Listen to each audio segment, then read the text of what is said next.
MGB Telma, des actualités uniques, dynamiques et renversantes dans le journal TV. De beaux projets pour des budgets serrés. Batimax, le partenaire des bons plans.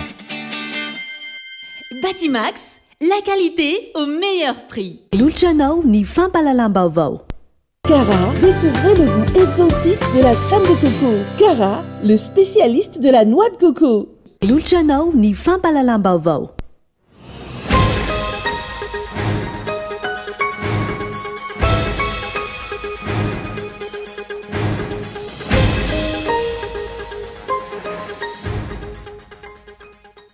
Manana tamerina ty tsy tamerina ndraikitra amin'ny fanjakana frantsay ny filoha Andry Rajoelina noho ny fizakan'izy io pirenena frantsay araka ny hita ao amin'ny lalàna mifehin'ny code de nationalité frantsay. Voafaritry ny code civil ao anatin'izay ny filoha ankehitriny ka tsy maintsy miaro ny tombotsoan'ny la Frantsa hatramin'ny fotoana nahazoany izy io pirenena. Mbola ilaina ny firosoana amin'ny fifampiresahana sy fifampienoana hitadiavana vahaolana isoroana ny mety sy ny ady hatrany eto Madagasikara raha ny fanehoan-kevitra nentin'ny filohan'ny FFKM androany nandritra ny famaranana ny fihaonam-be nasionaly no karakarain'ny FFKM na ny fiombonan'ny fiangonana kristiana eto Madagasikara teny amin'ny ISTS mandrimena mandritra ny 3 andro. Vonona ny tarika ny fifampiresahana hitadiavana vahaolana hitandrona hatrany ny filaminana eto amin'ny firenena ny FFKM raha ny fanazavana.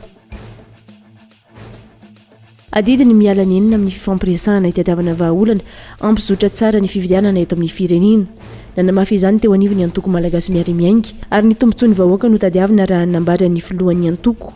Andrasana kosa ny kilany raha ihaino izany indray ny mpitondra ankehitriny. Raha ny taremarika ofisialy ny ariva teo medaly volamena miisa 2.20 no azon'ny Madagasikara amin'ny lalao nosy andiany faraka 12. Mitotaly 520 no medaly azon'ireo atleta malagasy izay mbola mitazona hatrany laharana voalohany isa 4 noho ny 2 no nisarahan'ny Barea sy ny Comore teo amin'ny kitra manasadalana amin'ny ity lalao ity. Any ivelany voatendry ho filohan'ny tetezamita ao Gabon ny generaly Brice Oligui Nguema androany taorian'ny anitsipahany voka-pividianana filoham-pirenena tany an-toerana izay nalany indray ny filoha teo aloha Ali Bongo izay efa nitantana ny Gabon efa 14 taona izay. Tsy mbola nisy ny resaka mahakasika ny tetezamita io fa efa miverina amin'iloniny kosa ny fiainana andavanandron'ireo mponina taorian'ny savorivorona nandritra ny famoahana ny valim-pividianana ny antsipirindreo avy hatrany ary.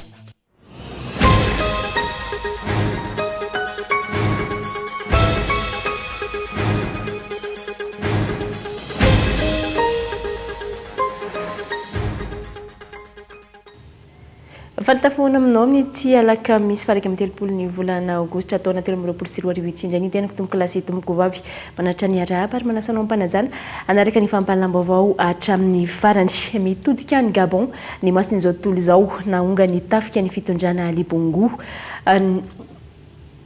minitra vitsy taoriany namoana mialoha sa aorian'ny fividianana nampozina satria efa tsikaritry ny maro fa mangidy hoditra amin'ny vahoaka ny fianakaviana Bongo nitondra ny Gabon nandritry ny 14 taona mahery. Antony iray goavana io fa maro ny antony mahatonga izao fiovana any an-toerana izao. Matoan-dahatsoratra.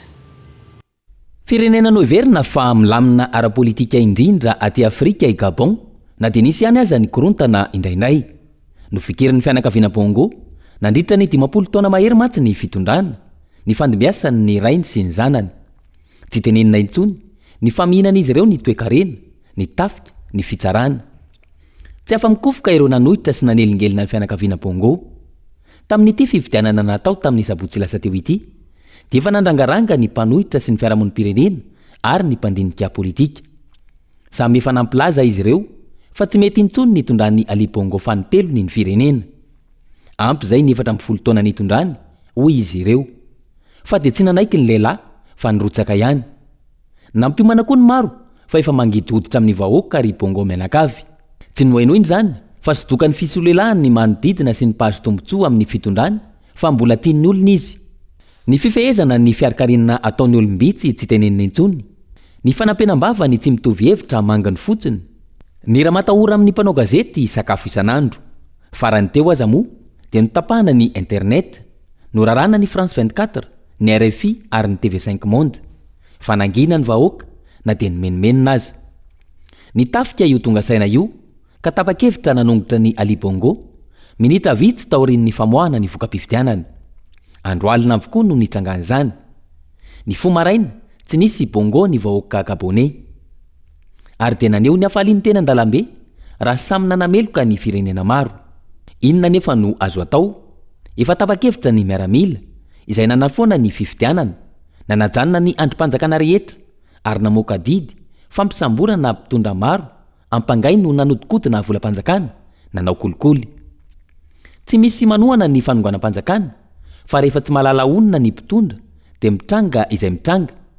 Rehefa mihevitra ny mpitondra fa fananany ny firenena dia mitrotra ny olona. Rehefa tsy tia lala ny marary ny vahoaka ny mpitondra dia manaonao foana.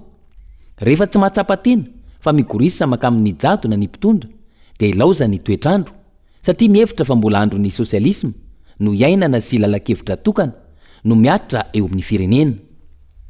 Vao iray volana izay no nisy fanonganam-panjakana tany Niger izay entiny miaramila amin'izao fotoana izao. Tahaka izany ny any Mali, ny any Guinée, ny any Burkina Faso. Dia mipetraka amin'ny fanontaniana, dia ahoana koa ny manaraka? Araka ny hira ny mpanao vakisova, engane ka tsy hipitika aty amintsika ny rà. Mba hanana fandinihan-tena ny mpitondra eto Madagasikara. Ny antsika aza moa mbola misy problème hafa. Ny zom-pirenena frantsay hanana ny filoha rajoelina mbola te hirotsaka indray. Ny kolikoly avo lenta nataon'ny Italiany kabinetra hiakatra fitsarana ny Angleterre, ny ayany maro amin'ny fiomanana sy ny fikarakarana ny fifidianana. Misy rivotra hafahafa tsy ampoizina mitranga aty Afrika aty. Manatamberina didy sy tamberina ndraikitra amin'ny fanjakana frantsay ny filoha Andry Rajoelina noho ny fizakan'ny zom-pirenena frantsay araka ny hita ao amin'ny lalàna mifehy code de nationalité frantsay. Voafatry ny code civil ao anatin'izay ny filoha ankehitriny ka tsy maintsy miaro ny tombontsoan'ny la France hatramin'ny fotoana nahazony zom-pirenena. Fitsiny koloina. Mamatotra ny filoha Andry Rajoelina ny code de la nationalité française amin'ny maha-frantsay azy hatramin'ny taona 2024 raha ny hita amin'izay code de la nationalité française izay fepetra telo mazava no takiana ahafana mizakany zom-pirenena frantsay io. Isany amin'izany ny fahafehezana ny teniny, ny kolotsaina frantsay ary olona mipetraka any Frantsa.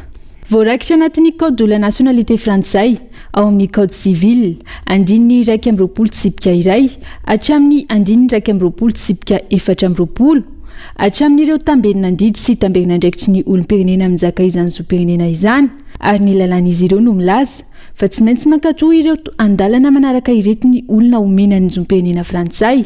Eto ny filoha Andry Rajoelina no resaka. Voalohany amin'izany manaja sy mankatoa ny lalàna sy lalam-panorenana firenena frantsay.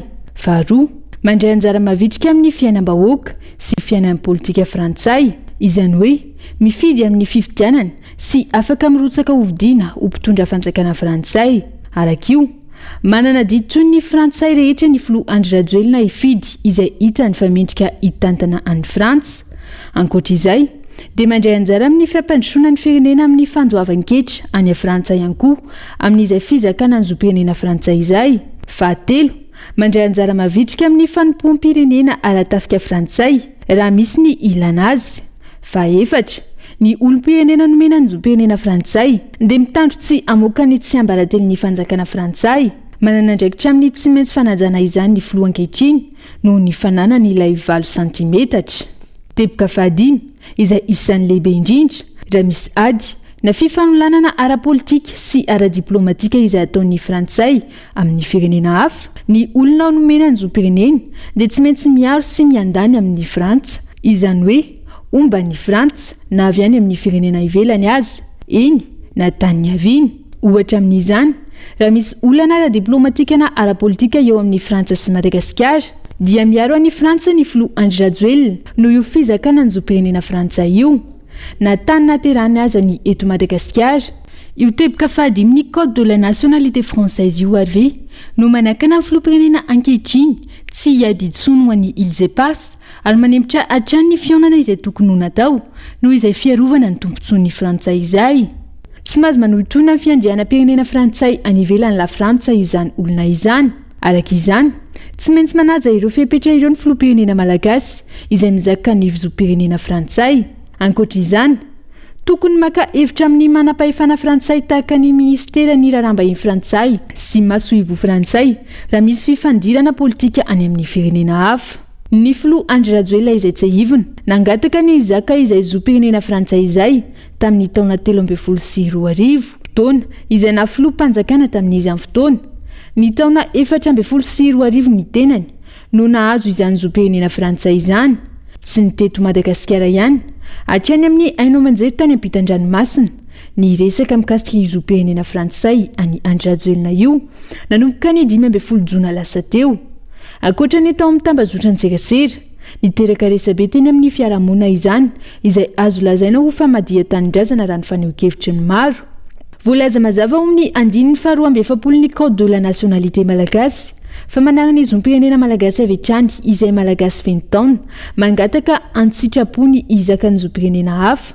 Arak'io efa very tanteraka ny zom-pirenena malagasy ho an'ny filoha Andry Rajoelina ary ny zom-pirenena frantsay no ananany ankehitriny. No ireo anton'ireo no nahatonga ireo antoko politika miisa valo nanao fanambarana iombonana. Mazava ny voalazan'ny lalàna momba ny fizakana zom-pirenena malagasy ka tsy afaka mirotsaka ho fidiana ho filoham-pirenena intsony ny filoha ankehitriny. Tsy vitany hoe fandikana lalàna fotsiny ihany izany filoham-pirenena mizaka zom-pirenena vahiny izany fa efa famitahana vahoaka no ny fahadisoana ara-moraly sy amin'ny fahamendrehany. Tsy afaka natanteraka ny andraikitra takiany lalam-panondrenana iarovana ny fiandrianam-pireneny sy ny tombontsoa ambony ny firenena izany fananana zom-pirenena vahiny izany. Rehefa tonga ny fotoana ilana izany dia aniza no arovana marina ny an'ny firenena nanjanaka sa any malagasy. Mitaky famatorana ara-moraly tsy maintsy hajana farafahakeliny izany andraikitry ny filoham-pirenena izany. Noho izany manainga ireo tompony andraikitra rehetra na olom-boafidy na olom-botendry na sivily na miaramila izay nampindramina fahefana tsy iray tsokombakomba amin'ny mety ho fandikan-dalàna ary anaja tsy misy fepetra ny lalàna velona sy ho saro-piaro amin'ny asany sy ny adidy masina napetraky ny vahoaka aminy. Miantso ihany koa ny vahoaka malagasy tsy ankanavaka hijoro sy hiaro ny fiandrianam-pirenena ireo mpitarika antoko politika ireo. Nandiso ny filazany tony papan'olona lany eo anivon'ny fitsarana anosy momba ny assignation ho an'ny filohan'ny Repobliky Fanirisoa Erinaivo araka ny tafa izay nataony androany malohana ity raharaha ity. Nambarany fantenany Fanirisoa Erinaivo no nampanao ny assignation fa tsy ny fitsarana velively izay tsy tokony ho anjaran'ny fitsarana izany araka ny voalazan'ny lalàna. Tsy mitombona ny filazana fa usage de faux ny nataony Fanirisoa raha ny fanazavany ity farany. Tahaka izao ny fanambarana izay nataony tonia mpampanao lalàna ho maly ariva momba ilay resaka assignation an'ny filoha Andry Rajoelina. Tsy misy taratasy fampiatsona ny filoha akory no soniaviny raha ny fanazavana. Dia izahay tonian'ny mpampanao lalàna ireriany no omen'ny lalàna fahefana anetsika ny fitsarana hanao fizahana ny constat ny fananan'ny olona iray ny zom-pirenena malagasy. Izahay tonian'ny mpampanao lalàna dia tsy nanao fampiatsona na assignation ny filohan'ny Repoblika Malagasy ka noho izany dia diso tanteraka ny filazana fa nisy ny taratasy nanaovana assignation nosoniavinay ka nalefa teny amin'ny fiadidinan'ny Repoblika na tamin'ny filohan'ny Repoblika tenany. Araka ny voalazan'ny andininy fahenina amin'ny fitopolo amin'ny fehezan-dalàna ihany dia tsy maintsy misy ny dika mitovy momba ny assignation na ny fitoriana apetraka eo anivon'ny pitahirin'ny fitomboka se-panjakana. Izahay tonian'ny mpanompanao lalàna dia manambara ihany koa fa tsy nisy izany. Taorian'ny fanambarana ho maly ariva io nanamafy Fanirisoa Erinaivo androany fa olon-tsotra no nanao ny assignation ary fanaingana ny fitsarana anao ny asany no antony fa tsy araka ny fanambarana izay nataony tonia mpampanao lalàna. No disoana araka izany ny filazany ny tonia mpampanao lalàna ity. Voalohany indrindra aloha madame le procureur tsy nisy nilaza mihitsy hoe ny parquet du tribunal no nanao ny assignation. Tsy haiko izay nainony an'izany fa tsy nisy nilaza an'izany. Mazava écrit noir sur blanc Fanirisoa Erinaivo no requérant nampanao ny assignation. Ary ny assignation tompoko raha ohatra ka patsahivonanao madame le procureur dia olon-tsotra no mampanao assignation fa tsy fitsarana. Ny assignation dia fiantsony olon-tsotra andeha iseho fitsarana ary miantso fa iny assignation nataona iny tompoko fiatsonay ny procureur anao ny asany ary iatsona ny Andry Rajoelina iseho fitsarana. Ka inona amin'izay zany tsy mazava amin'le madame le procureur ka ilazany faux usage de faux ny assignation izay nataonay. Mia mafampanaraka izany toedrara momba ny fizakany filoha ny zopirenena vahiny tsy aivana antoko politika olo-pirenena sy hery samihafa no matsiaro tena voafitaka manao ny ty raharaha ity ary tsy manakintsony ny firotsahanko fidiny. Makasika izy antrano dia miezaka ny sintona ny sain'ny be sy ny maro amin'ny andin-dalàna hafa ny mpitondra fanjakana ankehitriny manoloana ny fananany ny filoha Rajoelina ny zopirenena frantsay. Ny lalàna mikasika ny fividianana eto amintsika izay milaza mazava fa izay manana zopirenena malagasy ihany no afaka mirotsaka ho fidiana filoham-pirenena. Fanady adina. Nampiantsim-panao gazety ny ministry ny fitsarana androany ka nitondra fanazavana mikasika ilay resaka assignation an'ny filoha Andry Rajoelina. Tamin'ny ray oratolakandro no fotoana nomena ary efa tonga teny atoerana avokoa izay nantsona rehetra. Tamin'ny 4 vao afaka nandray ny ministra ary nitondra fanazavana araka ny lalàna fa karazan'olona roa ihany no afaka manao assignation, olon-tsotra sy procureur général. Na ilay olom-pirenena iray izay matsiaro tena ho voakasika amin'izany za zany za tompon-tena no manantona ny fitsarana mbara tonga voalohany ady madio dia manao an'ilay fangatahana hoe lazao na manana ny zopirenena na tsy na ny tonom-papanoa lalàna procureur de la république izay olona roa zay irery ihany tsy rakoto na rabe. Point de presse no natao teto ary tsy afaka nametraka fanontaniana mikasika ity tranga ity ny mpanao gazety. Raha ny zava-misy miezaka misintona ny sainy be sy ny maro amin'ity resaka assignation ity indray ny mpitondra fanjakana ankehitriny.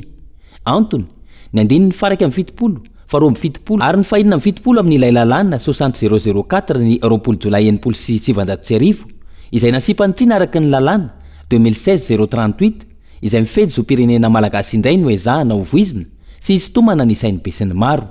Mazava nefa ny voalaza ny andiny ny faharoa amin'ny efapolo amin'ny lalàna mifeny zopirenena malagasy io. Raha feno taona ka mangataka naturalisation foana avy hatrany ny fizakana zopirenena malagasy. Tsy aivina ary efa ny rany rehetra nahita ihany koa ilay antota taratasy izay miparitaka teny amin'ny tambazotry maro samihafa mikasika ilay didim-panjakana fanomezana ny zopirenena frantsay feno ho an'ny Andry Rajoelina na ny décret de naturalisation izay nivoaka ny 20 novambra taona 2024.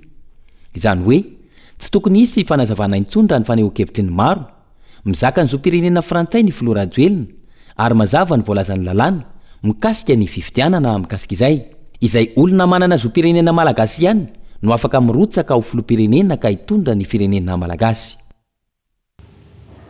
Fa mbola ilaina ny firosoana amin'ny fifampiresahana sy ny fifampihenoana hitadiavana vahaolana hirisoroana ny mety sy ny ady hatrany eto Madagasikara raha ny fehi-kevitra nentin'ny filohan'ny FFKM androany nandritra ny famaranana ny fiaonam-be nasionaly no karakarain'ny FFKM na ny fiombona ny fiangonana kristiana eto Madagasikara teny amin'ny ISTS mandrimena nandritra ny 3 andro. Vonona ny hitarika ny fifampiresahana hitadiavana vahaolana hitandrona trany ny filaminana eto amin'ny firenena ny FFKM raha ny fanazavana tena toetra ny Nelarana Efson. Nofaranana androany ny fiaonam-be nasionaly no karakarain'ny FFKM na ny fiombonany fiangonana kristiana eto Madagasikara tetsy amin'ny ISTS mandrimena nanomboka ny 7 aogositra lasa teo. Fiaonam-be nasionaly izay hianentina ifanakalozana hevitra sy iresahana ny fiainam-pirenena amin'ny ankapobeny fa indrindra ny mahakasika ny fizotrany fikarakarana ny fifidianana. Tamin'ny teny famaranana nisy ny fehi-kevitra izay nataon'ny filohan'ny FFKM ny fifampiresahana nandritra ireo 3 andro. Fa tao anatin'izao fiaonam-be nasionaly FFKM izao koa no ny fampihenona momba ny fiainam-pirenena. Tonga nandanjana tamin'izany ireo ampolafikely samihafa. Teo ny tolo-kevitra samihafa momba ny fanarenana ny fiainam-pirenena andalana. Fa itsakirany voaresaka manokana no momba ny fifidianana. Koa teo ireo vonona ny hiloso apetrany amin'izany. Teo ireo ny hevitra fa tsy fifidianana mihitsy no ampandroso Madagasikara. Misy ireo resilavitra fa ilaina ny fifidianana saingy tokony hatao aloha ny fandaminana mba ho feno ny fepetra isin'ny fifidianana madio mangarary eken'ny rehetra koa jerena amin'izany ohatra ny lalam-pifidianana ny lisom-pifidianana ny rafitra mitantana amin'ny fifidianana fa teo koa ireo hevitra fa ilaina ny isin'ny fitondrana manokana handamina tsara io fifidianana io. Vonina hitarika ny fifampiresahana itadiavana vahaolana hitandrona atrandry ny filaminana eto amin'ny firenena araka izany ny eo anivon'ny FFKM raha ny fanazavana. Manoloana izany rehetra izany dia mahatsapa ny FFKM fa ilaina ny mbola hisoana amin'ny fifampiainona sy fifampiresahana eo amintsika samy malagasy hahitana vahaolana malagasy amin'ny olantsika samy malagasy ho fisoana miady an-trano sy ny korontana. Manego ny fahavolana ny FFKM amin'ny fitariana izany fifampitiniana izany.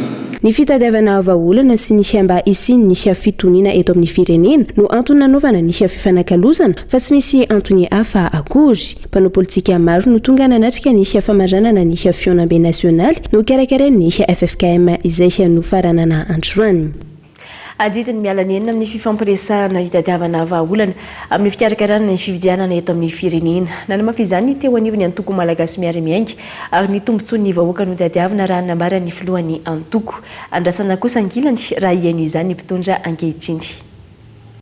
Ny tombontsoan'ny vahoaka no ambony haikavonina hiatrika fifampiresahana ny eo anivon'ny antoko malagasy miara-miainga izay nananatrika ny famaranana ny fionambe nasionaly no karakarain'ny FFKM na ny fiambonana ny fiangonana kristiana eto Madagasikara teny amin'ny ISTS Mandrimena androany. Vao azo raha ny firosotran'ny fifidianana amin'izao fotoana izao ny betsaka ny olany samy miara mahitsika ary tsisy maharatsy ny fampiresahana foana araka ny voalazan'ny ray aman-dren'ny mpiangonana teo adidiny mialana enina ary ny zavatra nytenenina irehetrarehetra hatramin'izay dia fialanana enina mba hananantsika filaminana eto amin'ny firenena dia mitovy amin'ny hevitra ihany zany tsy manakana ny fifidianana mihitsy tsisy matahotra ny hoe hiatrika fifidianana fa ny tombontsoa ambonin'ny firenena koa ny isian'ny filaminana.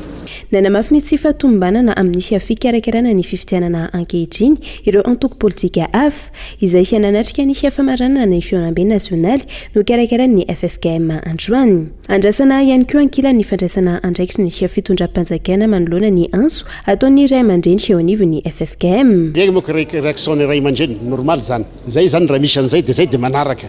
Ohatrany hoe mety io koa nge zany mety efa fagnaranana any amin'irao satria zany tsy vesovetina any amin'le fitondragna zany zavatra izay zany.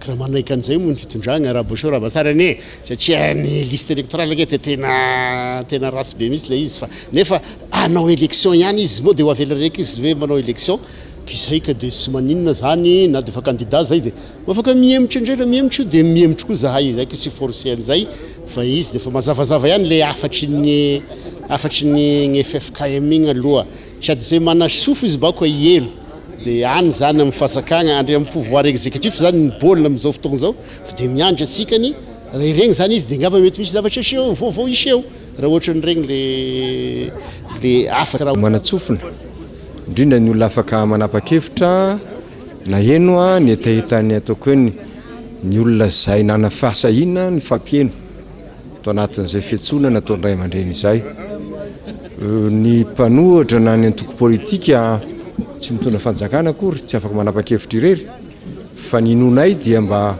malala miaino an'izany ny fitondram-panjakana satria tsy tao mory zareo dia mino fa mbola andreny raikiny amin'izany ny ray aman-dreny ara-panahy. Hatramin'ny 7 eny nandeha zay dialogue zay hoe nareo samy malagasy tokony fampieny dia mifampiresaka dia hatramin'izao tsika efa 3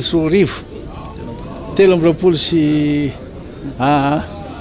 3 mbola verina ihany zay dia mbola iverina ihany zany tsika angamba tsy manatsofona na manatsofona tsika fa tsy mahay mihaino fa tamin'ny resaka tamin'ny 2009 hatramin'ny 2010 da didiky tsara tamin'ny Pretoria tany Afrika Atsimo milaza hoe manaovana reo dialogue malagasy ho malagasy aloha zay zany mifampiresahana io mamerina indray ty ny FFKM dialogue dia ho hitantsika eo izy moa ray aman-dreny am-panahy zay manana ny izy fahefana ara-panahy mpaminany azy izy. No faranana androany tsahivana ny fionambe nasionaly no karakarain'ny FFKM teny amin'ny ISD Mandrimena.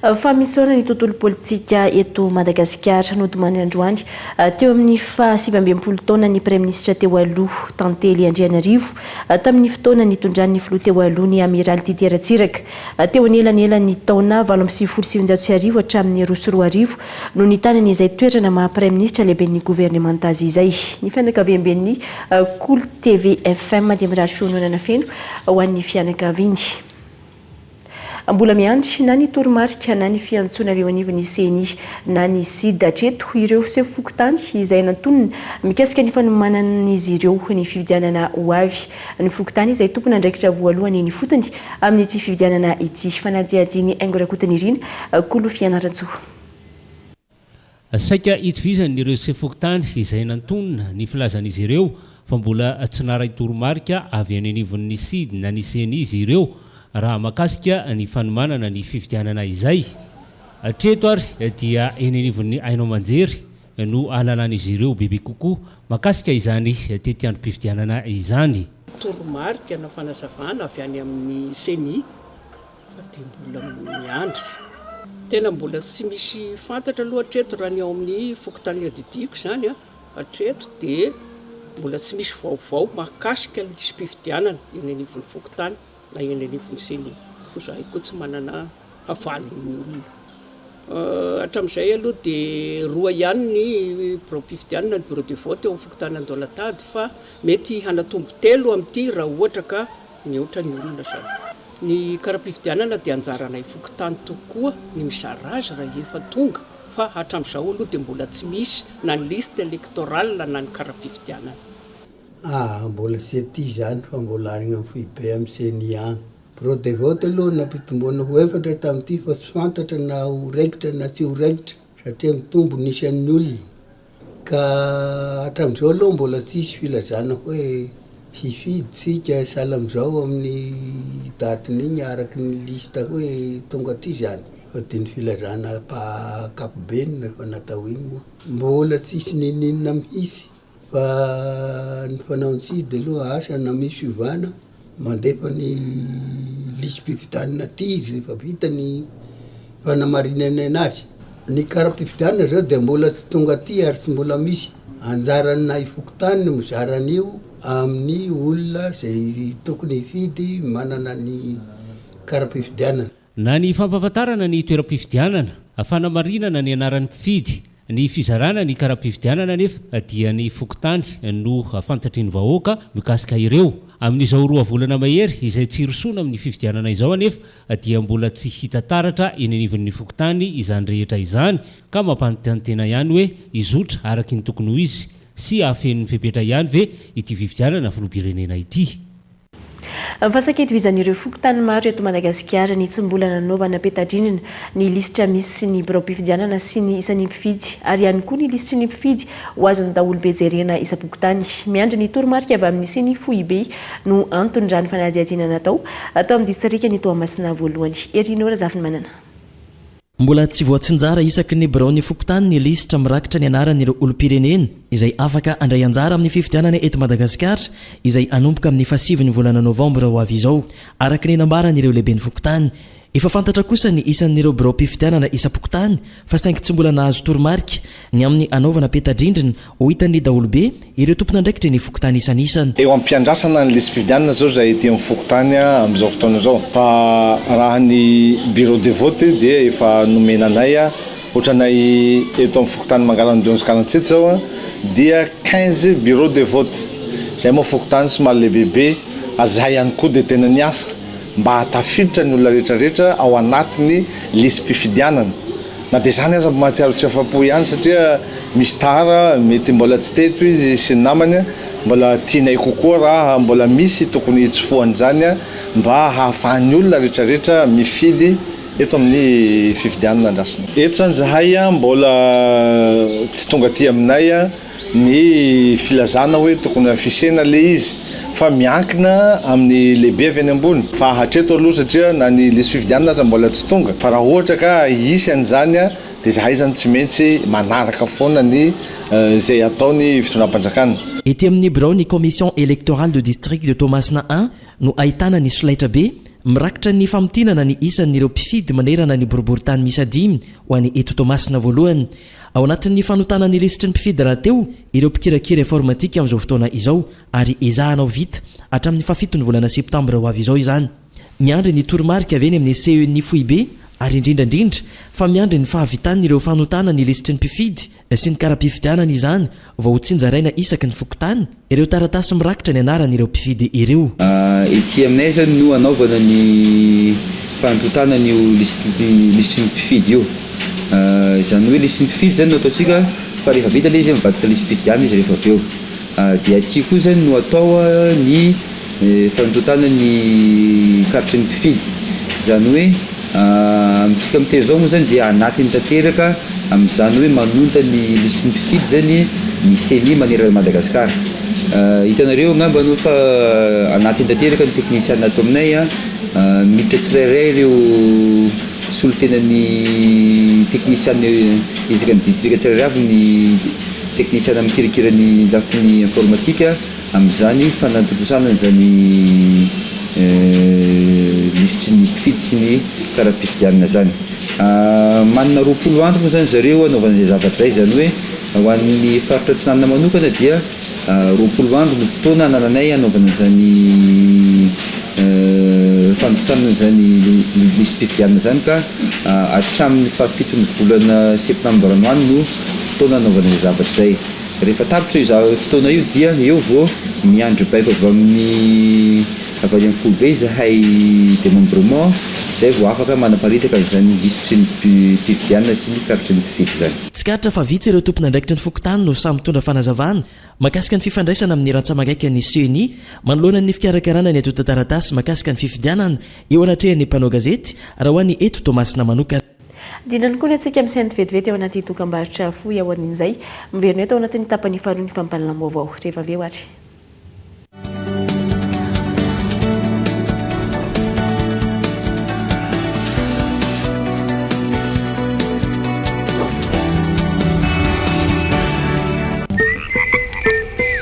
Maizina be izany Marco Boum.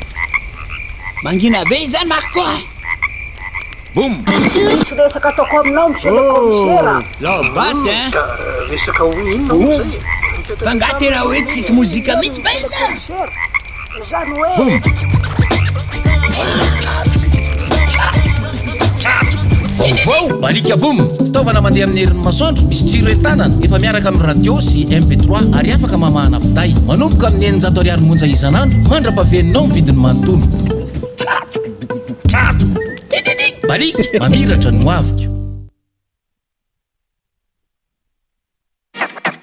Tena mbola hafa ihany ny fiara vita loko tsara miverina ny hatsarany ary vao maika mipikery Elmondes kalitao Egyptian manaraka ny fenitra iraisam-pirenena loko mangirana sady mateza mahazaka ny fiovan'ny toetrandro. Elmondes mety ho an'ny karazana fiara rehetra ary miantoka ny hatsarany. Elmondes hitanao eny mpivarotra rehetra mahazatra anao.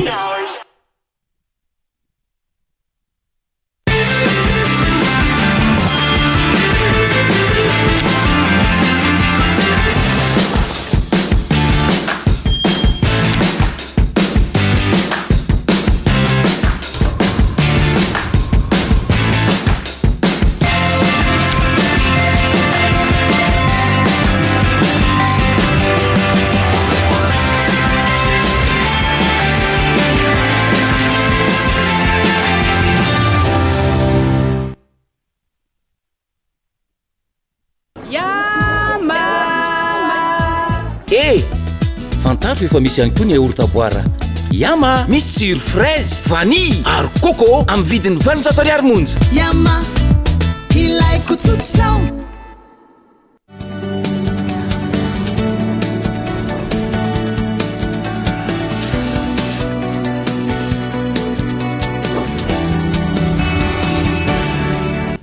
Izao trany ianao tsy misaraka ny fahita lavitra kolo mamerina ny araba tonga soa indray atao anatin'ny tapany faharoa ny fampahalalam-baovao. Nanaitra ny maro ny fahitana tao anatin'ny tatry ny filan-kevitry ny minisitra fanafarany avy any ivelany ireo sainam-pirenena nandraisana ity lalao nosy ity fanapa-kevitra izay famonoana ny mpanao asa tanana sy ny orinasa malagasy maro izay inona fa afaka nanjaitra sy namoaka endrika ireny saina ireny hoy ny mpanara-baovao. Mazava izao fa tsy ny fanosehana ireo mpandry ara-malagasy no lara-pamehan'ny mpitondra fa ny fanafarana trany raha tsy laza afa-tsy ny avary ihany koa. Akory ny agagany maro raha nahita tamin'ny filan-kevitry ny minisitra Omaly fa aina farana avy any ampitan-dranomasina ireo sainam-pirenena nandravana ny tanàna sy nandraisana ity lalao nosy ity. Fangatsy misy mpanjaitra intsony eto Madagasikara no dia saina avy no hita afarana avy any ampitan-dranomasina hoy ny fanontaniana. Fanaovana sainam-pirenena izay efa asa fiveloman'olona maro isan-taona mandritra ny fanamarina ny nazahoana ny fahaleovantena fa tsy mbola nisy nanao izany teto amintsika ka tsy mbola hita ny vokatra. Fa ankoatra ireo mpanao asa tanana izay afaka nanjaitra azy ireny, orinasa madinika sy salantsalany maro ihany koa no afaka nomena ny tsena nanamboatra ireo sainam-pirenena ireo. Sa ve tsy fantatry ny mpitondra fa malagasy maro no manana ny fahaiza-manao ny momba izany hoy ny mpanara-baovao.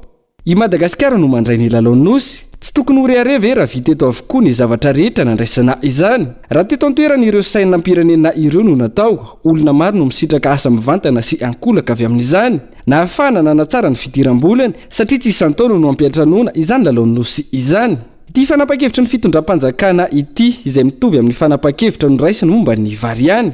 Aleo miroso amin'ny fanafarana vary avy any ivelany anome asa ho an'ny tantsaha sy mpandara any Inde, Chine sy ny maro hafa toy izay anosika ny malagasy amokatra eto an-toerana. Ny olona iasa manana sika, ny tany ambolena tsy lazaina intsony saingy efa fanao ny mpitondra ankehitriny ka io fanomezana tombon-dany ny vahiny io mahatonga izao toerana misy ny firenena izao. Tsy mahagaga araka izany raha tsy voaefa mandrakandroany ny volan'ireo orinasa mpanao lalana izay malagasy ihany koa fa ireo vahiny izay nahazo ny tsenam-barim-panjakana tatoato izay ara-dalàna ny fanefana azy. Fa mbola marefo ny fampiarana ireo lalàna velona eto amintsika indrindra fatao anatin'ny efa-taona sy tapany hoy ny filoha nasionaly ny antoko otrikafo. Tsy tokony avelanjaka eto amintsika ny fanitsakitsahana ny lalàna velona indrindra manoloana ny fivoahan'ny marina amin'ny maha-frantsay ny filoha Andry Rajoelina namafisy ny antoko otrikafo hatrany fa manamafy izany tsy fanaran-dalàna izany ny mbola fikasan'ny filoha am-perinasa hirotsaka hovidiana indray. Endrika maro no ahitana ny tsy mbola mahatanitandalàna ny Madagasikara tato anatin'ny efa-taona sy tapany izay ary miariary izany ankehitriny manoloana ny fizakan'ny filoha Andry Rajoelina ny zopirenena vahiny indrindra fa raha toka mbola mahazo mirotsaka hofidiana ho filohan'ny repoblika ity farany. Namafisy ny antoko otrikafo androany fa mbola marefo ny fampiarana ny lalàna eto Madagasikara ka tokony ifanometana ny rehetra manoloana ny zava-misy amin'izao fotoana izao ary tsy anakintsony ny fanitsiketsahana ny lalàna. Tsy tokony ekena raka izany ny fiarotsahan'ny filoha Andry Rajoelina ho fidiana intsony noho izy tsy manana ny zopirenena malagasy. Raha ho afaka irosaka ho fidiana mantsy ity filohan'ny repoblika ity ka amindra fahefana ho an'ny filohany antenimierandolona afaka 10 andro vao mainka miariary hatrany izany efa nitsiketahan-dalàna izany raha ny fanazavana. Dia hoe raha sanatria izay zany ny zavatra misy hoe mbola andeha amindra fahefana amin'ny filohan'ny antenimierandolona ny Andriamatoa Andry Rajoelina zany hoe amindra fahefana amin'ny Andriamatoa Hermanana Razafimahefana toy izay mbola manohy ihany zany zay ilay fisandohana andraikitra atao dia sika malagasy hoe ny tamajoro politika ve hanaiky an'izay zavatra raha nitrikafa aloha dia averiko hoe zahay dia tsy hanaiky mitsangan-javatra sahala amin'izany saingy mila firaisan-kina kosa zany satria fantatritsika zao hoe olona tsy ara-dalàna olona mpisandoka andraikitra mbola amindra andraikitra amina olo-kafa ihany ndray na ny filohan'ny antenimierandolona na ny gouvernemanta satria zavatra azo heverina daholo zany zavatra zany dia izy hoe tsy tokony avelatsika anjaka eto amin'ity Madagasikara ity tsy fanajana n'ilay atao hoe état de droit iniko tsy adika mihitsy ilay état de droit satria io koa mbola manahirana rehefa adika fa samy manana ny androhitany azy ay tsy te hamaky loha mihitsy amin'izay acte sy adalàna mbola heverina ny Andriamatoa Andry Rajoelina sy ny ekipa no atao eo fa ny fantatray dia hoe ahoana ny fomba atao mila firaisan-kina izay hanakanana an'izay teti-dratsy mbola eritreretin'ny zareo hanohizana ny raharaha zay. Tsy misy ambony lalàna fa samy ambanin'ny lalàna avokoa ny rehetra ka tokony ho entra ny vahoaka malagasy amin'ny fampanjakana ny marina ary ny fampanajana ny tany tan-dalàna raha ny fanazavana hatrany. mbola vitsy hatreto ireo tompona ndraiky mpanjakana no nanao ny fanambaram-pananana eny anivon'ny Niberao Malio tena miady amin'ny kolokolo na ny bianco satria dia 4,700 fiany no mbola nanantanteraka izany sazy roa volana hatramin'ny 5 taona ary lamandy 10 hatramin'ny 200 tapitrisa ariary kosa ho an'ireo izay mandatsy manao izany amin'ny andraikitra fa tsy adidy azy ny lalàna ihany koa no mamaritra ny tsy maintsy hanaovana io fanambaram-pananana io. Tsy famfantarana ve sa fanadinoana no tsy mahatonga ireo taleny isan'ambaratonga sy ireo olombotendry sy olombofidy tsy manao ny fanambaram-pananana eny anivon'ny Niberao Malio tena miady amin'ny kolikoly nefa dia ny lalàna mihitsy no manery azy ireo hanao izany rovolana ao aoriany ny fandraisany izany andraikitra no tanana izany mba hisiny ny mangarahara tanteraka eo amin'ny fitantanana. Any an-tanana ny tompona andraikitra ara-panjakana na olombofidy amin'ny fanaovana fanambaram-pananana. Tsy ivona mantsy fa ny fanambaram-pananana dia andraikitra tsy maintsy atao ny didiny lalàna ary ny andininy faharoa ao amin'ny lalàna laharana fa 1/20 tsy mpitahotra roapolo tamin'ny faharoa-roapolo ny volana aogositra taona 1/20 no milaza izany. Ny olona manao fanambaram-pananana dia manaiky ny mangarahara ary tsara ny anaovan'ny olona nio mba ahafantarana inona ny fananany talohany nandraisan'ny andraikitra ary inona ny fananany aorian'ny fialana n'ilay andraikitra. Tafiditra indrindra amina fipetra fisorohana ny kolikoly ny fanaovana fanambaram-pananana ary mampitombo ny fahitsiana eo amin'ny tompona andraikitra na olombofidy ny fanaovana ny fanambaram-pananana ary ny tena zava-dehibe indrindra hampitombo ary zay ninontsika menakavy ny fahatokisany vahoaka amin'ny androm-panjakana sy ny fisahanana ny asa-panjakana amin'ny ankapobeny ny fanaovana ny fanambaram-pananana. Fa ankoatra ny fepetra fisorohana rehetra dia nitondra ny teny fanentanana sy afatra ho an'ny vahoaka ihany koa ny bianco amin'ny ady amin'ny kolikoly ity amin'ny fasahiana amin'ny fandraisana andraikitra. Azadiny fa ny ady amin'ny kolikoly dia asa atao an-trano tsy vita raha tsy fanakonana. Isika rehetra mila miara-mandray anjara ahafahana manatanteraka ny ady amin'ny kolikoly mampiena ny kolikoly adidiny vahoaka ny voalohany tsy manao kolikoly ary tsy mandefitra raha mahita trangana kolikoly zany hoe samy toroka izy raha mahita trangana kolikoly fa tsy faly anome tsiny lavintsika satria tsy tanjo ny fanomezantsiny fa ny tena tanjontsika fifanampiana fifanomezan-tanana ahafahantsika mahita vokatra tsara miady amin'ny kolikoly ary zay ny andrasana amin'ny tsirairay ny tompona ndraiky mpanjakana kosa entanina ametraka mandrakariva an'ilay politika anatiny iadina amin'ny kolikoly ary indrindra nireo rafitra anatiny entina miady amin'ny kolikoly ankoatra n'ireo ataontsika hoe fepetra fisorohana hafa izay tokony atao eny anivony re sampandrara mpanjakana. Hatreto moa aloha dia mbola fanentanana sy fampafantarana ihany no ataon'ny bianco makasika io satria dia mbola vitsy ary azo lazaina fa tsy misy mihitsy aza angamba raha ny eto fianaran-tsoa manokana no resana. Tsara nefa no mampahafantatra fa andraikitra izy io fa tsy adidy satria dia ny taona 2024 no efa nampahafantarina ny rehetra ny lalàna makasika azy ity. Lafa mavava tanteraka dia ho atsara iny ny fepetra idirana mikanjany Barea Mamasina amin'ny famaranana ny lalaon'ny nosy ny alahady ho avy izao. Io no tapaka nandritra ny fivorian'ireo tompona andraikitra sy ny mpitandro ny filaminana androany. Tanjona ny sorohana ny mety iverenan'ilay tranga niseho izay namoizana ain'olona sy naharatran'olona nandritra ny fanokafana tamin'ny fomba ofisialy ny lalaon'ny nosy ny 20 aogositra lasa teo tetsy Mamasina. Daniela Minorso. Ifarana ny alahady ho avy izao ny lalaon'ny nosy andiany fa 1/10 izay nanomboka ny 15 aogositra lasa teo teto Madagasikara ho fitandrona ny filaminana ny vory ireo tompona andraikitra rehetra niaraka tamin'ny mpitandro filaminana tapaka taoriana izany ny anatsarana ireo fepetra ahafahana miditra ny kianjany Barea mandritra ny fety famaranana ny lalaon'ny nosy. Tanjona ny tsy iverena ny tranga fifanosehana izay nafatesana sy naratrana ain'olona maro nandritra ny fety fanokafana.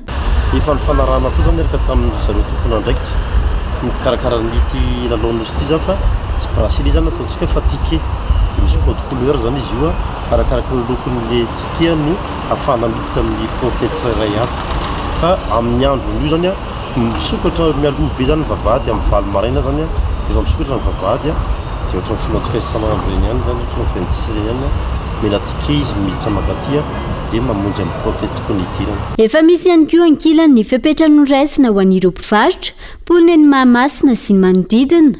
Ny manodidina ny Mahamasina zany izay olona tokony hiditra ao amin'ilay lalao le hijery an'ilay famaranana na le zavatra atao ihany miditra fefahasiana sakana zany na barage mba ahafantarana hoe reto le olona hiditra ato anatin'ny kanja mamasina ka zay indrindra mahatonga le barage filtrant tsy manakana ny olona ivezivezy fa ahafantarana hoe raha ohatra ka mipetraka eo izy dia afaka mivezivezy amin'ny toeram-piasany eo fa ny olona miditra tia mamasina dia efa kanalizena koa zany amin'ireo vavahady isan-karazany zay fidirana. Nanamafy ny teo anivony zandarmaria-pirenena fa misy 12 ireo namony ainy nandritra ilay fifanosehana nandritra ny fanokafana ny lalaonosy tetsy Mahamasina raha ny antotanisa ofisialy nivoaka. Raha ny angom-baovao natao anefa tafakatra 12 ireo namony ainy hatramin'ny orana anoratana tsy misy tompona andraikitra nandiso izany na ny teo anivony hopitaly na ny teo anivony fitondram-panjakana mba mpametra-panontaniana amin'ity raharaha ity ny hoe inona no tsy ampiarana ny mangarahara fiko tamin'ireo naratra no efa nahazo fitsaboana ka inona no hanafenana izany. Safidin'ireo mpiasa eo anivony ty hopitaly ty ve izao fanakatona ambaravarana amin'ny mpanao gazety izao sa teny midina avy amin'ireo tompona andraikitra isam-baratongany hatramin'ny androany. Fa idiran'ny mpindramonina avy amin'ny tapany atsimo sy ny maro hafa antsokosoko ny tany nipona anatin'ny tapany atsimo andrefa ny commune Ambomalaza miray amin'izao fotoana tokantrano maro no voakasika ka antony anaovan'ireo fokon'olona antso ny tompona andraikitra isan'ambaratonga ny jery ny raharaha. Mitombo ny olana ara-tany anatin'ny tapany atsimo andrefa ny commune Ambomalaza miray isan'ny manamafy ny savorovorom-piarahamonina amin'izao fotoana. Ireo mpifindra-monina ny tsokosoko izay miditra ankeriny amin'ny tany ny romponina. Ny tany izay efa no hajarin'izy ireo antonany maro ary andalana ny taratasy. Izahay reto dia fokon'olona avy eo amin'ny tapany atsimo andrefa amin'ny commune Ambomalaza miray izay manana olana amin'ny resaka tany ifanaovana amin'le vahiny miditra ankeriny ety amin'ny taninay izay mahatonga anay mitsangana ohatran'izao satria reny olona reny raha miditra ety tonga dia manao akeriny fotsiny amin'ireny tany sola-pangadina ireny marina fa ny taratasy mbola misy tsy ara-dalàna satria manahirana ny manao taratasy eo amin'ny domaine amin'ny fanjaikana raha mahafantatra dia somary tary zahay rehefa tary zay dia tonga dia misy manao betizy fotsiny miditra amin'ny taninay ary rehefa miditra izy dia tonga dia mampiorooro mampitahotra dia noho izany zay vahoaka dia tsy manaiky mihitsy hatramin'ny farany. Efa misy taratasy napetraka atry amin'ny commune dia misy taratasy any amin'ireo tompona andraikitra zay fantatray fa tokony ho namana hitarainana. Nitsangana ary nanaitra ireo tompona andraikitra avy hatrany hanaraka akaiky ny raharaha araka izany ireo fokon'olona tao an-toerana. Isantakin'izy ireo tamin'ny alalan'ny fikambanana miaro ny zon'olombelona. Miara-miasa aminy hanamarinana ireo olona miditra ny tany. Mampiaro ny zon'olombelona anay dia ny asa ataonay moa zany ao anatin'le resaka fiarovana ny zon'olombelona dia miaro ny zon'olombelona amin'ny fananany ny fiainany ary ny asany. Eto zao dia tafiditra amin'ny fananana satria resaka tany eto dia mametraka tsara mihitsy amin'izao fotoana zao zany mba tokony hijery todika reny autorité fototra na androm-panjakana fototra eny amin'ny faritra ireny hanamarina tanteraka ny fisian'ireny mponina efa nanamainty milala ny tany ireny zany hoe tokony amme mise en valeur an'ireny olon'ireny izy raha misy olona ka mitsofotsofika fahatany mangataka tany. Ankoatra ny eto Ambomalaza mitovy tamin'ity tranga ity ny zava-misy teny Ambomangakely ireo mponina ka tsy voafehy ireo mpifindra-monina taorian'izay antony anaovan'izy ireo antso avy ny tompony andraikitra isan'ny tokony andray fepetra ra-potoana tsy ahatongavana amin'ny disadisa.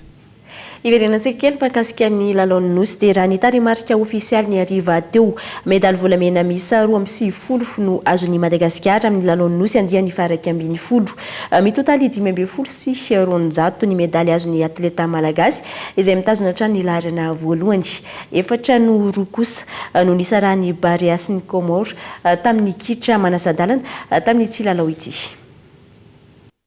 Niditra tamin'ny manasadalana ny taranja-baolina kitra amin'ity lalaon'ny nosy ity ka ny fionana teo amin'ny Madagasikara sy Comore no lalao voalohany tamin'izany. Anio tamin'ny 4 andro no nanaovana izany tetsy amin'ny kianja ny Barea Mahamasina. Vao nanomboka ny lalao nanindry avy hatrany ny Barea ka teo amin'ny minitra faharoa dia efa natafiditra baolina ny Malagasy tamin'ny alalan'ny Eladari rehefa nahazo tolotra tsara avy amin'ny Jean-Yves.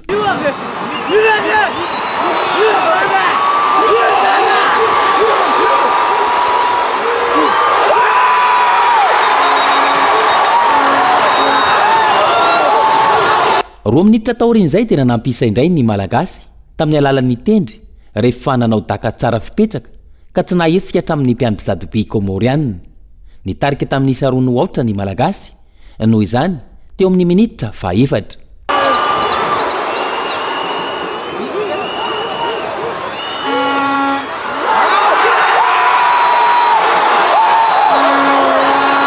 somary natoritory ny votolarana malagasy taorin'izay ka nanena ny elanelanisa kosa ny komorianina teo amin'ny minitra faha-20 tamin'ny alalan'ny Abdallah Said. Io isa ronoray io ihany koa no nentina ny ala sasatra. Ny fota amin'ny torimasony ny malagasy tamin'ny fizaram-potoana faharoa ka teo amin'ny minitra faha-70 nafaty baolina fahatelo tamin'ny alalan'ny Eladariany. Nanena ny elanelanisa indray anefa ny komorianina teo amin'ny minitra faha-15 ary mbola nitovy tamin'ny baolina matin'izy ireo voalohany ihany nafaty izany. Nanafika indray ny Barea taorin'izay ka teo amin'ny minitra faha-14 nafaty baolina indray itendry rehefa nahazo corner isika malagasy. Nanao fampisehoana sisa ny Barea taorin'izay ary tsy nahavita nanenjika ny isa intsony ny komorianina ka io isa 4-2 io no nisarahany roatonta. Tafiakatra tamin'ny famaranana noho izany ny Barea ka izay tafavoaka amin'ny manasadalana faharoa izay iaonan'ny Maurice sy La Réunion no iaona amin'ny malagasy any amin'ny famaranana izay ho tontosaina ny sabotsy zao eny amin'ny kianja ny Barea Mamasina atrany. Eo amin'ny taranja lutte kosa medaly 10 no niadina ho an'ny taranja tolona eo amin'ny sokajy lehilahy amin'ny taranja tolona amin'ny lalaon'ny nosy 120 izay sika no mampiatrano izany. Ny kianja mitafo ankoay akoron-drano no nanaovana ny fifaninanana izay nampiseho ny fahaiza-manao sika fa sendra ny enjana ihany koa raha ho an'ny sokajy lehilahy manokana satria raha ny vokatra manokana dia medaly volamena 2 sy volafotsy 7 ary alimo iray no azontsika tamin'izany. Teo amin'ny combat par équipe 3 lahy sy 3 vavy kosa indray dia nipetraka teo amin'ny laharana faharoa isika izay nahazy ny medaly volafotsy iray. Nisokatra tamin'ny fomba ofisialy ny maraina teo ny Ayady Karaté Do teny amin'ny kianja mitafo ny Mamasina ho an'ity andian'ny faraka ambin'ny 10 ny lalaon'ny nosy eto Madagasikara ity. Ny kata individuel sy ny kata par équipe no nanokafana ny fifaninanana ho an'ireo firenena 9 mandray anjara avy eo niditra tamin'ny komite. Tsara fanombohana ny ekipa pirenena malagasy eo amin'ny taranja Ayady Karaté Do satria nandrombaka medaly volamena 2 sy alimo iray. Ny kata individuel dia alimo iray ho an'ny sokajy lehilahy, teo amin'ny sokajy vehivavy kosa dia volamena 3. Tanjona hoe ny filohan'ny federasionina malagasy ny Karaté Do ny andro mba hatsika ny medaly rehetra.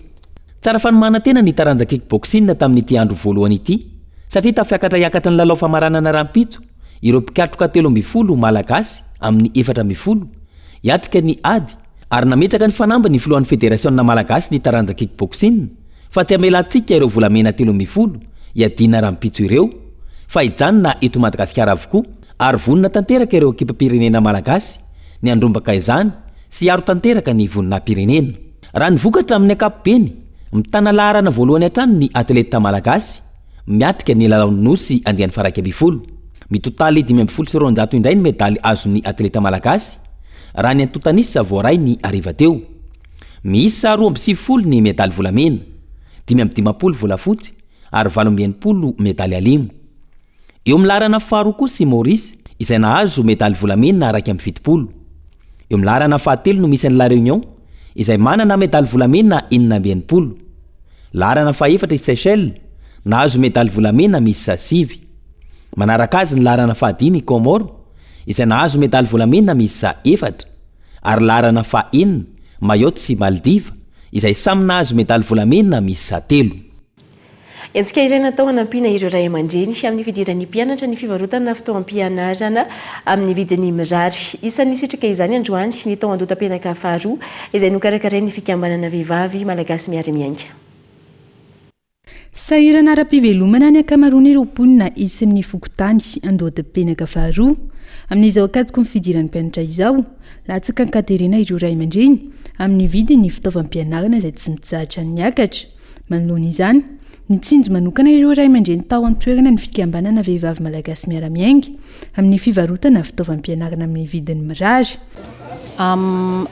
Zano vehivavy mpitarika vehivavy MMM eto amin'ny faritra misy anay dia nametaka fisazy izay fanampiana fanetanana nefa izay amatompina andraikitra anay izay dia nanetsika sekretera maromaro teto anivon'ny fokontany izay dia nanomboka tamin'ny maraina teo zany dia tonga maraina efa nilahatra ny olona ny andro satria par rapport any any an-tsena dia misy fa efa misy elanelany ny vidiny any an-tsena sy ny zavatra nataonay teto dia hatramin'izao tsika miteniteny izao mbola milahatra ny ray aman-dreny miantsena. Tena faly zareo satria hita hoe tena misy différence zany ny vidin'le sy ny vidiny eny an-tsena dia tonga mavitrika ry zareo. 300 ariary ny vidiny kahier zato sy 200 pejy iray paquet ho an'ny tsenan'ny vehivavy malagasy miara-miainga ity hetsika ity izay manamaivana ireo ray aman-dreny eo amin'ny vidiny raha oharina amin'ny tsena hafa. Mba mangataka zany zay mba hitohizan'le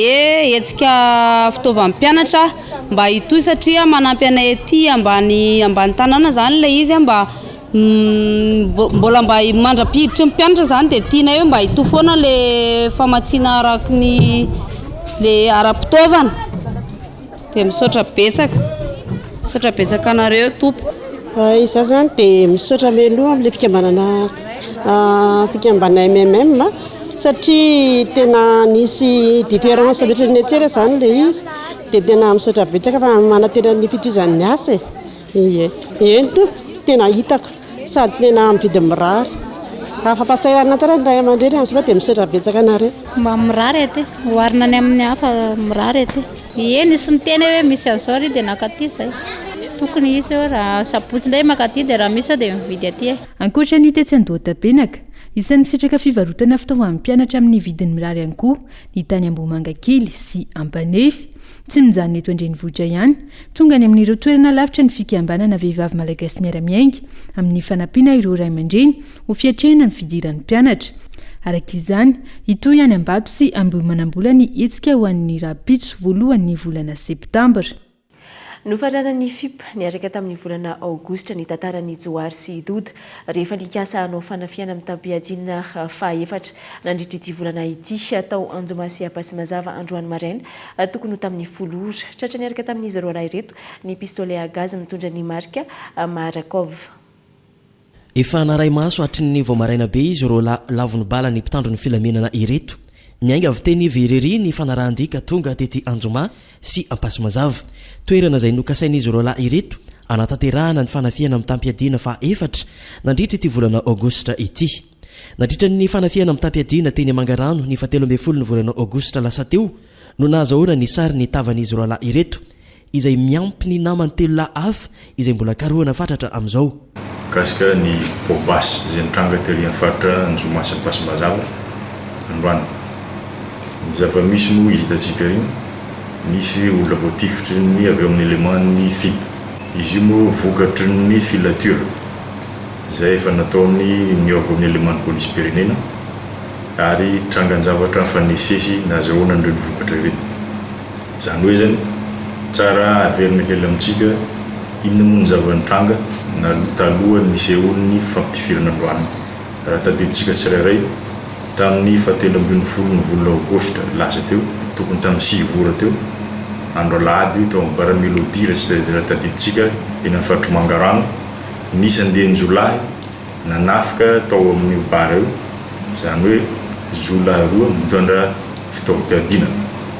Ny raha malala moa izy ireo tsy ny saritava nisy caméra de surveillance ka nahafana ny identifier ireny olona ireo.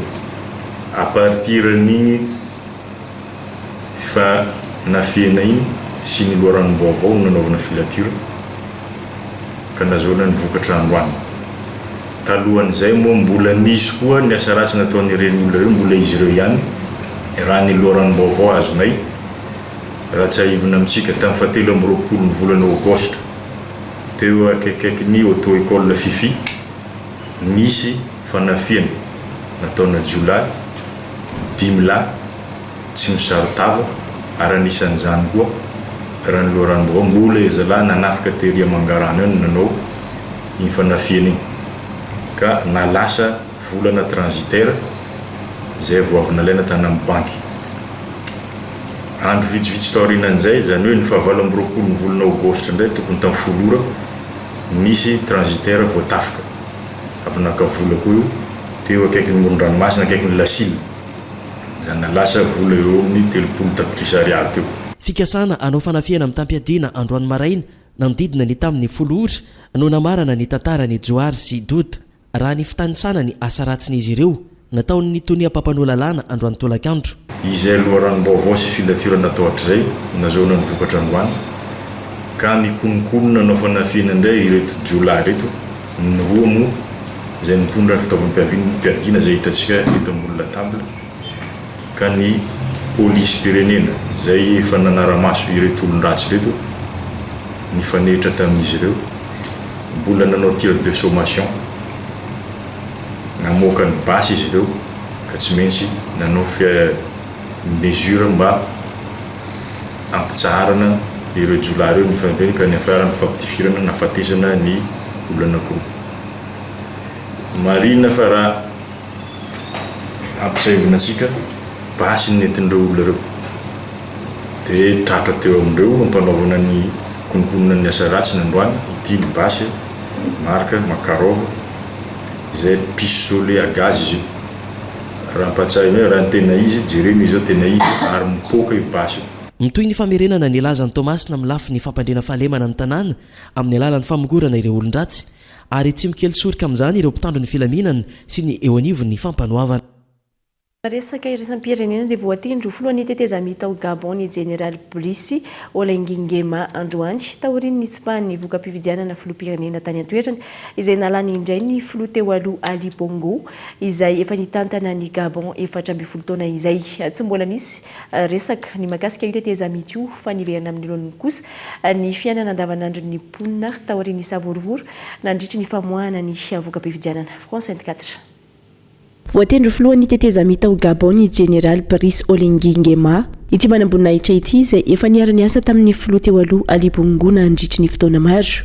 fempitom-piasana fahatelo azy ny nandreseny tamin'ny fividianana farany teo iny izay nofoanana ireo tafika ankitsirano ka izao naonga ny miaramila izao ny tenany mbola tanan'ireo mpanonga-panjakana any amin'ny trano finenana ity filoha teo aloha ity amin'izao fotoana afaliana kosa no nandraisan'ireo vahoaka Gabon ny tafika ao aminy ary afaliana ihany koa no nandraisan'ireo tafika ny filohan'ny tetezamita izay vao notendrena androany tsy mbola nisy namaritra ny hofaharetan'ny tetezamita hatreto tsy mbola namoaka ny heviny ihany koa ny avy amin'ny fanoherana manoloana izao tranga izao mpihatsehatra maro no maniry ny sy ny fifampiresahana sy ny dinika momba ity fanafoanana ny fividianana sy ny hoavin'ny firenena Gaboni indrindra ny mahakasika ny fitondrana tetezamita ankehitriny efa niverina amin'ilony kosa ankilany ny fiainana andavanandron'ireo mponina taoriny ny savorivory nandritry ny famoahana ny valim-pividianana dia izay indray tomboka lasety mivoavy no masaka azona roso tamin'ity alina ity ankasitrahana feno ny fanarahana izany hatra amin'ny farany mametraka ny mandram-piona amin'ny rapitso indray savy mitomba amin'ny fahasoavana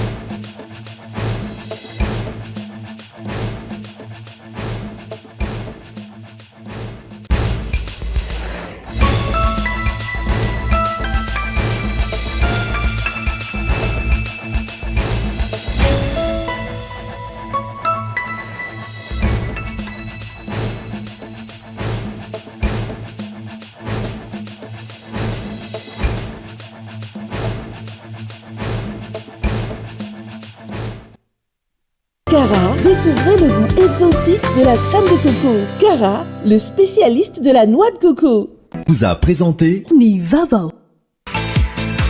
De beaux projets pour des budgets serrés. Batimax, le partenaire des bons plans. Batimax, la qualité au meilleur prix. Vous a présenté Nivava.